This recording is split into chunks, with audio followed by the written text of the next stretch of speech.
Hello everyone, welcome back. Today we're going to rectify the steering issue on the Case DX45.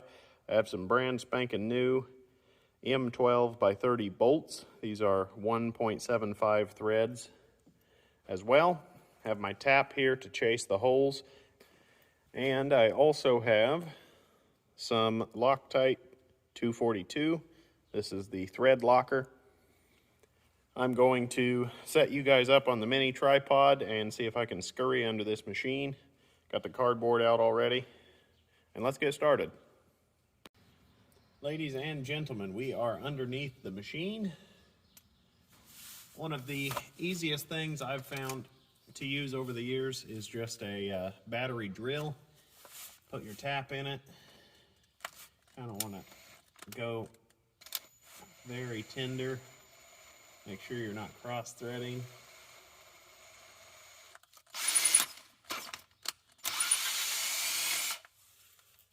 Then I always keep a bottle of brake clean handy.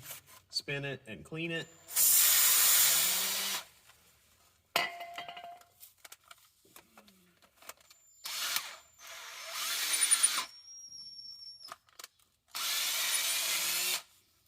Excellent. Clean our holes.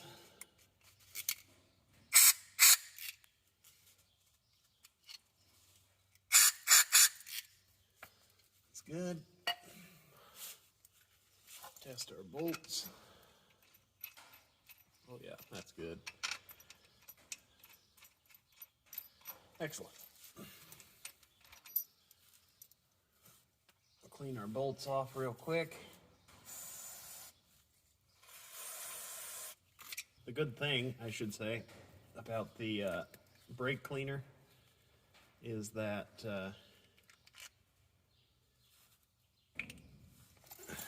it evaporates very, very quickly. I have some blue thread locker on our brand new bolts.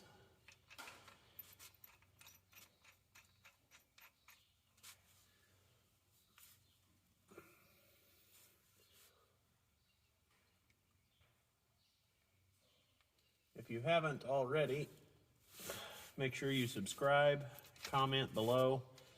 The commenting really helps the channel grow, things of that nature, and it keeps me motivated to keep making videos for you guys.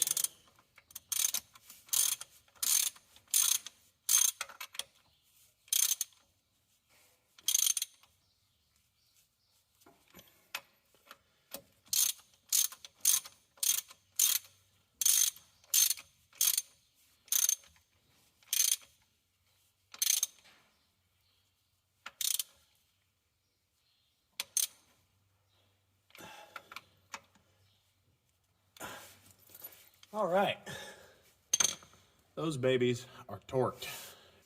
Since I'm under here, I thought I might as well go ahead and grease everything.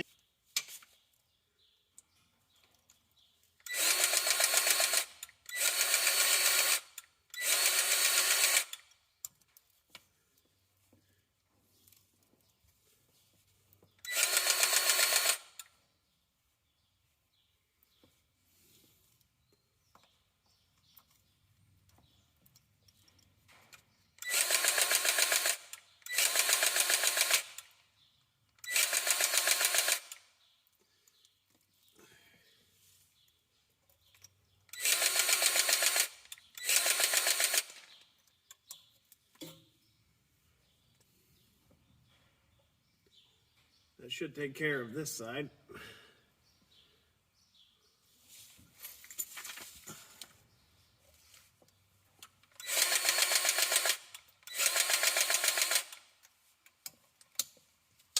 There we go.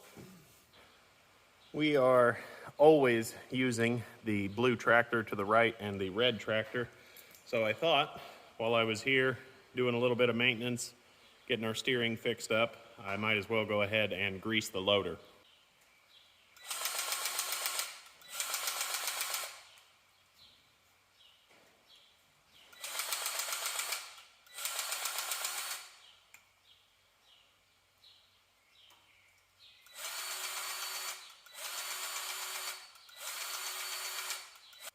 this grease tube just seems like it's very intermittent.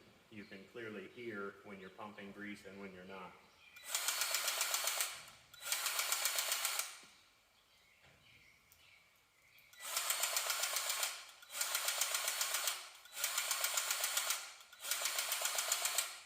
This explains why I'm having so much trouble. There's a massive air bubble in the middle of this. I hate when they have those. It's just a fact of life. Screw it back on and keep pumping.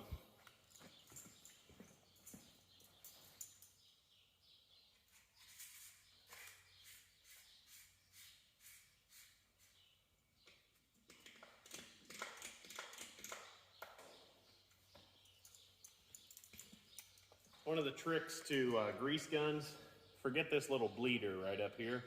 That's trash. Unscrew this, 3 to 4 turns. Nice little grease worm I've got to pick up. Then tighten it back up.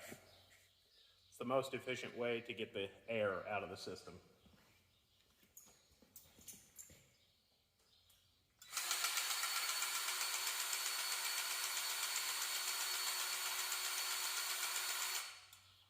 We're still fighting it.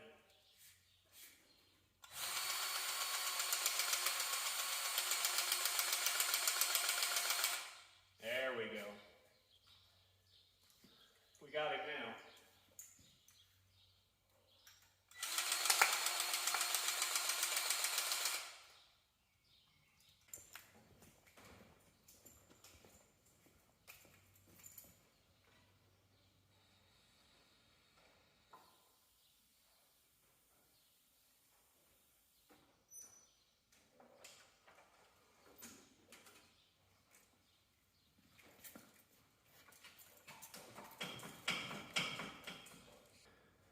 We always like keeping a good 4x6, about 5 or 6 feet long, around.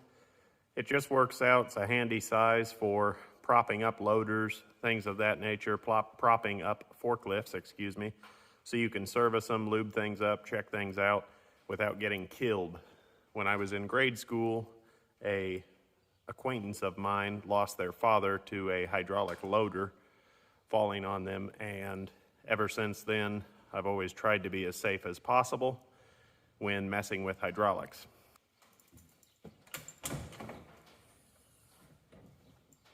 Whoa, look at those battery terminals. Yikes.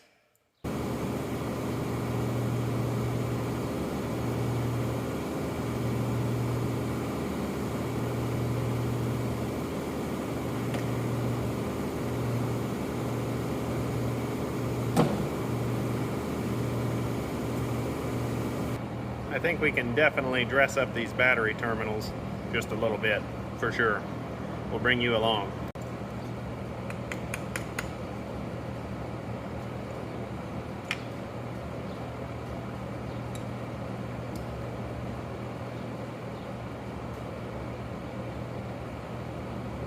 They are rusted between sizes. Fortunately, I have just the tool, Knipex.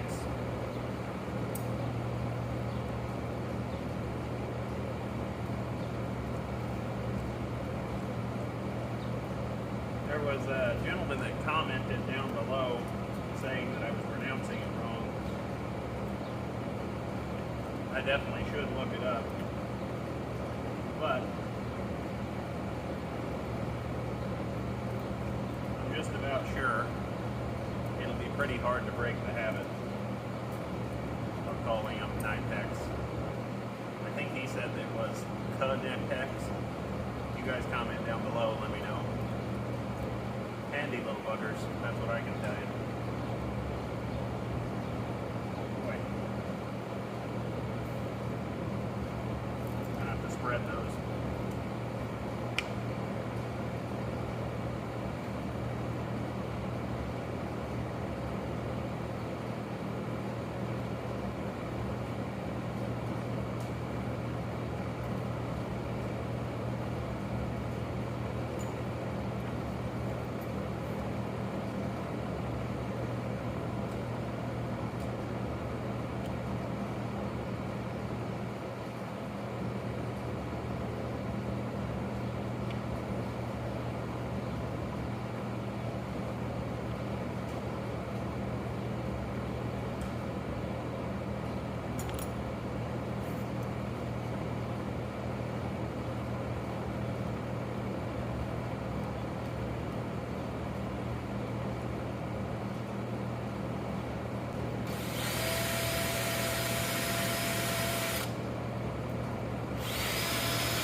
Look at this guy. Its day was done, that's for sure. It was still hexagonal. It may have been metric, but wow. Let's get those switched out for sure.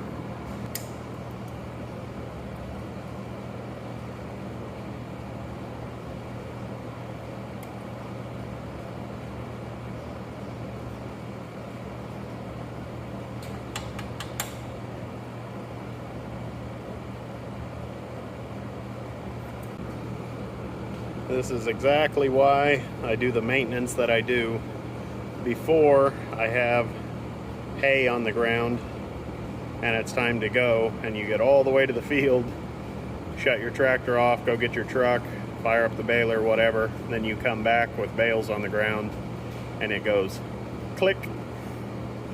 Wow. Those are the worst I've seen in a long time.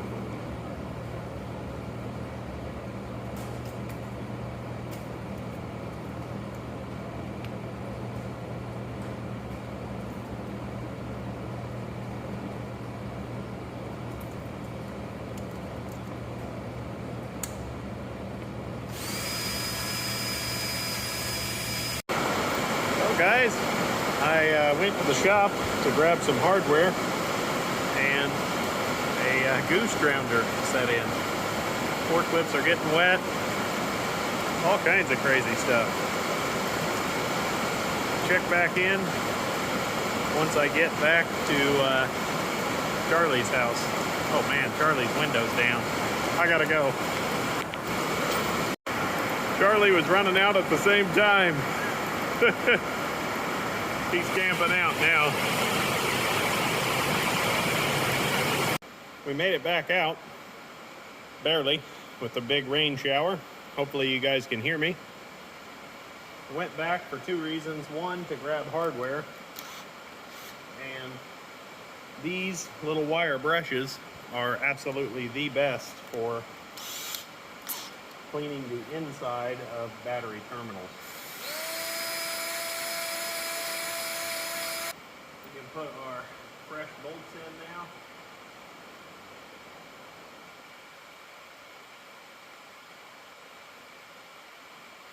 I think what I'm going to do, I brought these along, is add a lock washer. That'll get us away from this step on this battery terminal. It's definitely not needed, it being a lead connection, but it does get our nut farther out.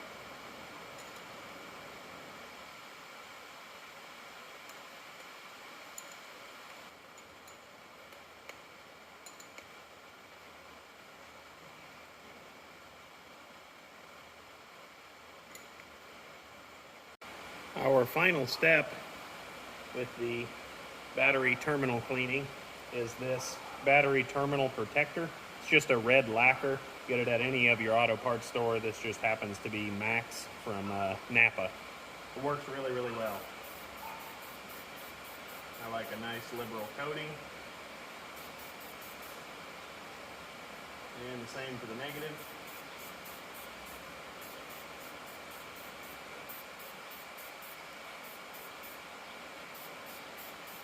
Really helps protect the bolts, the threads, and the terminal itself. Next thing I want to do is blow out the radiator. Hindsight always being 2020. I should have added my terminal protectant after I did this, but it's of no consequence. Even if it sticks to it, it'll still be fine. We'll get started on that right now.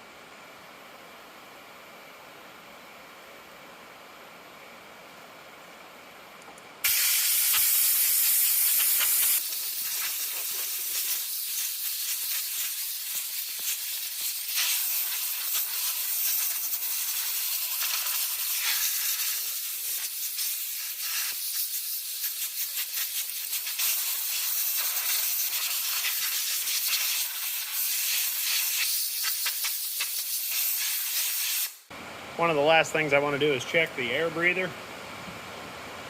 think we had this done in 2017, 2019, something like that.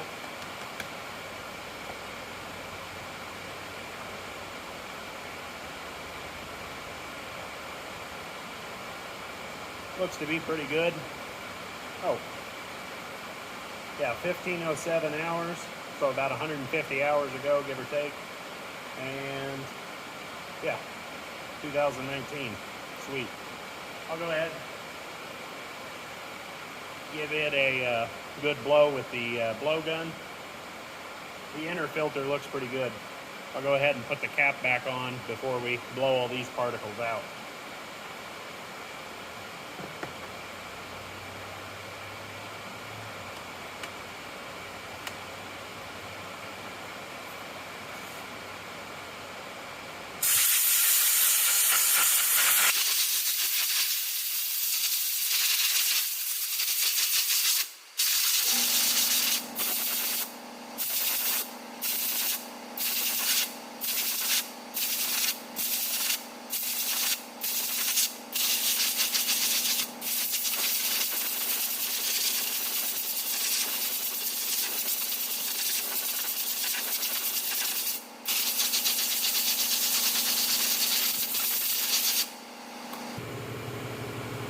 There we go, good as new.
Now we've got everything under the hood taken care of. I think I forgot to record this, but our oil is right on the money. Right here is the full line right there. We're good on oil. Now that we have our loader arms down, we can check our hydraulic oil. We are a little bit on the low side. This tractor has a slow drip from the quick connect couplers for the loader hoses. Very, very slow, probably, I don't know, about that big, over 2-3 weeks of setting. Nothing to be concerned about at this point.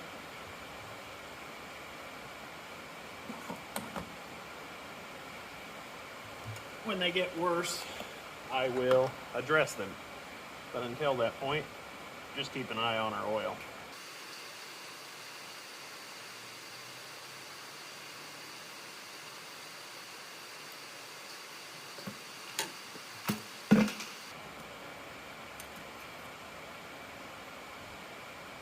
About halfway there. Almost. Hopefully I'm not blocking the shot too much.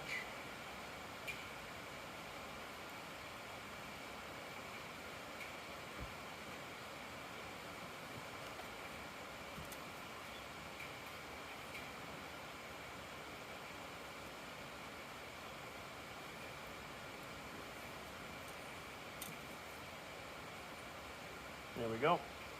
Just a smidge overfilled, but we have a steady drip, so no problem.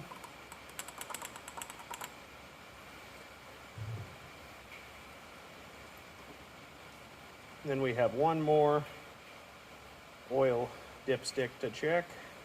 Kind of important on this particular model of tractor. This is the front axle dipstick. This one you just keep an eye on. It's normally full.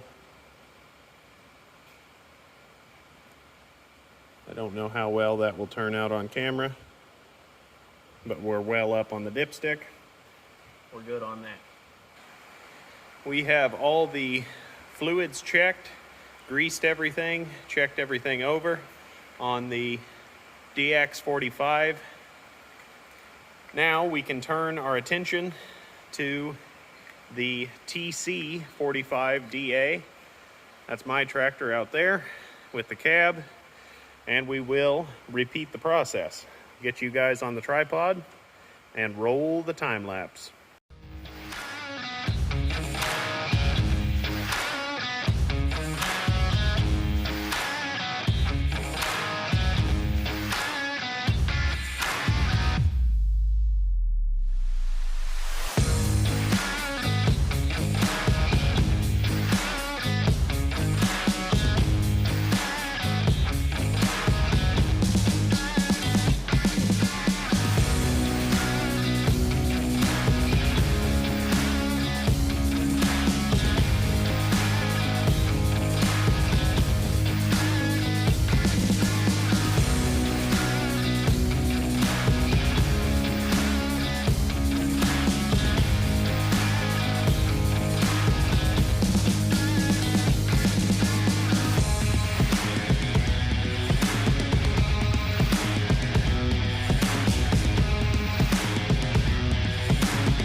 We have the TC45DA fully serviced, as well as the DX45. These tractors are identical, just different plastic, different decals, things of that nature.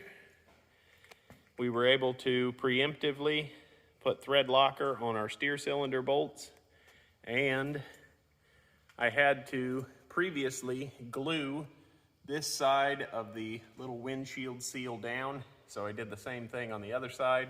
That white sealant I use dries clear. It keeps everything looking nice, looking fresh, professional.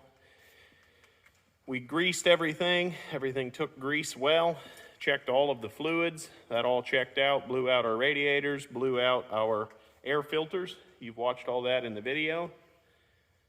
We really, really like this size of tractor. These little 45 horsepowers are just powerhouses, and they're very, very ergonomic. The only thing that does stink about them is the road speed. They only go 12 miles an hour, but it is a trade-off I'm willing to make. I'd like to thank everyone for watching. Please remember to like, comment, share below. Visit us on our Facebook page and share the videos on your social media platforms. That really helps the channel grow. We'll see you next time.